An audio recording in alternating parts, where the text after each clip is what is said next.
আসসালামু আলাইকুম। Hello guys, তো আজকে দেখেন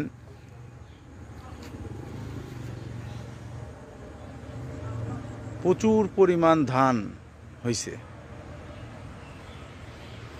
বানিয়াবো ইউনিয়ন রাজবাড়ী জেলা শাখায়। প্রচুর পরিমাণ ধান, এই ধানের খুব সুন্দর লাগছে, হেমন্তকালের ধান। তো একটু পর্যটনে আসছি আমরা দুই দোস্ত মিলে, তো ভালোই লাগতেছে।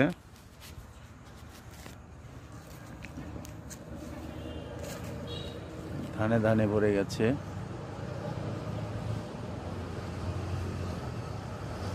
পাকা ধান, এখনো কাটা লাগে নাই, তাই না? এখনো কাটা লাগে না।